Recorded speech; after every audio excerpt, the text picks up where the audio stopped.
anche quest'anno direi di andare subito a intervistare l'organizzatore.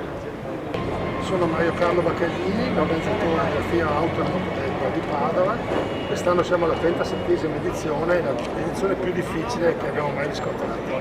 Nonostante, come dico, le difficoltà, con una grande dose di incoscienza e una grandissima passione per il mondo dell'auto, siamo riusciti a fare ancora una volta di Padova una leader mondiale a livello di passione.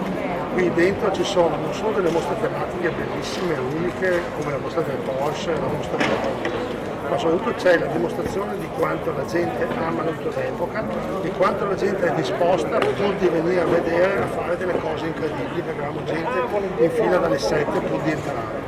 Questo chiaramente nella massima sicurezza e nella massima prevenzione di quello che il virus può darci.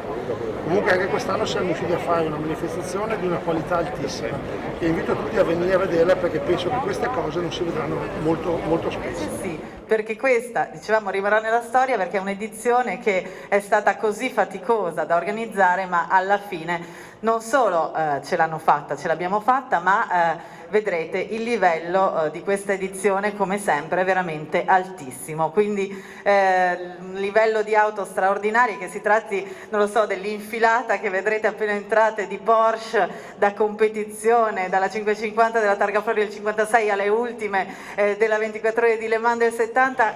Comunque io devo ringraziare veramente la mia struttura, perché credetemi, fare una manifestazione quest'anno di questa qualità era un'impresa titanica. Io ho visto altre fiere, nessuno è riuscito mai a raccogliere questa quantità di prodotto, qualità. Era facile fare una fiera raffazzonata con prodotti cortami. Ecco, qui abbiamo invece portato, come ogni anno, una qualità altissima e questo rende Padova veramente un punto importante nel mondo della passione dell'auto in Europa. E questo veramente è stato quest'anno, io lo ripeterò perché tutti fanno i complimenti a me, ma veramente io quest'anno ho fatto pochissimo, la struttura ha fatto un lavoro egregio.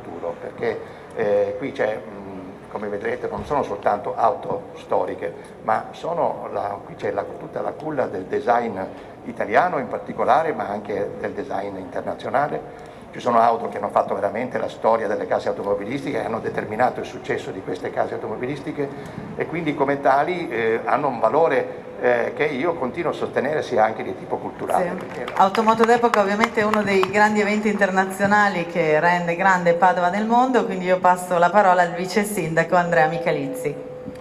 Grazie, un saluto a te da parte mia, da parte del sindaco Sergio Giordani e di tutta l'amministrazione comunale. Saluto anch'io il prefetto, il questore e tutte le autorità e io la commento così, la saluto così questo inizio come una grande prova di coraggio anzitutto nel saper scommettere su un evento di questo tipo e in una situazione come questa. Ma anche di lockdown col Ministero dei Beni Culturali a mettere al sicuro senza farli esportare all'estero, quindi un mondo che si è voluto muovere vicino alle istituzioni, vicino al Paese anche in questo momento e ringrazio Mario Baccaglini e questa fiera dimostra quanto noi siamo vivi l'Italia e vogliamo essere protagonisti del Paese. Grazie. Grazie Mario, allora adesso distribuiamo le forbici e questo è il momento più atteso e adesso siamo ufficialmente pronti per questo taglio. 1, 2, 3, fuoco.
Siamo molto contenti quest'anno che siamo riusciti a aprire di nuovo la fiera di auto e moto d'epoca a Padova. Abbiamo 3 mostre uniche che si possono vedere solo qui, che sono quelle della Porsche, quelle dei miti delle moto che hanno vinto i mondiali con le moto principali e le macchine italiane che sono primatiste in tutte le gare europee.